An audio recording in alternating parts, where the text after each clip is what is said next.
This is Brandon Lee with BetFirms.com here with your 2012 Mississippi football predictions. Things took a turn for the worse in Oxford last season as the Mississippi Rebels finished up at 2-10 overall and 0-8 inside the SEC.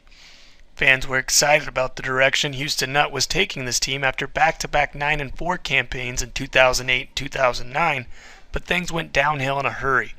It got so bad last year that Nutt was fired with 3 games left on the schedule. The Rebels will turn to Hugh Freeze, who did a remarkable job in his first season at Arkansas State. The Red Wolves were coming off a 4-8 season and had just 11 starters back. Freeze not only led the team to a Sun Belt title, he set up school record with 10 wins. With 16 starters back at Mississippi, a lot of people are expecting Freeze to work his magic in 2012. However, there's a big difference from coaching in the Sun Belt and the SEC. Let's take a look at what Freeze will be working with in his first season. All indications point to Freeze changing things up at the quarterback position. Randall Mackey started 6 games for the Rebels last year but completed less than 50% of his passes for just 1,112 yards.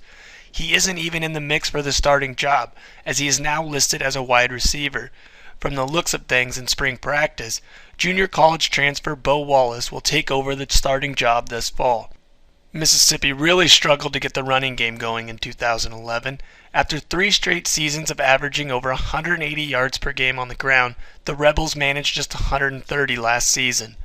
While they lose one of the school's all-time rushing leaders in Brandon Bolden, they bring back junior Jeff Scott, who led the team with 529 yards and 6 touchdowns. They are also expecting to get some production out of sophomore Nicholas Parker and true freshman Itavius Mathers.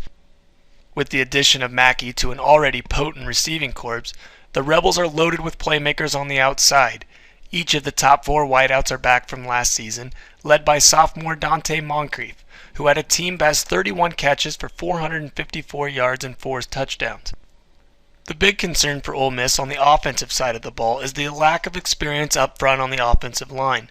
The Rebels have to replace 4 players who started 8 or more games in 2011. However, this unit really underachieved last year, and I wouldn't be surprised at all if they didn't improve to some degree in 2012.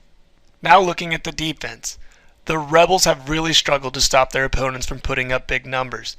Last year, they allowed just over 32 points per game and on average gave up 419 yards. Mississippi simply couldn't stop the other team from running the ball right down their throat. They allowed 225 yards per game on the ground. One of the big reasons the Rebels couldn't stop the run is they couldn't stay healthy. Each of their top 3 defensive linemen missed significant time due to injuries. It's hard to see this unit getting a whole lot better this season, as they have to replace 3 of their top players from last season. Ole Miss should get a lot better play at linebacker, as the top 6 from last season are all back, and they also return one of their top linebackers from 2010 in D.T. Shackelford.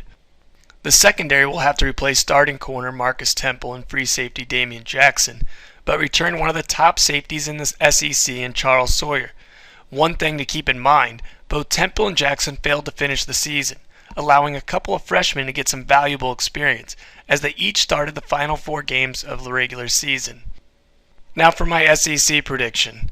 I have the Rebels finishing last in the SEC West.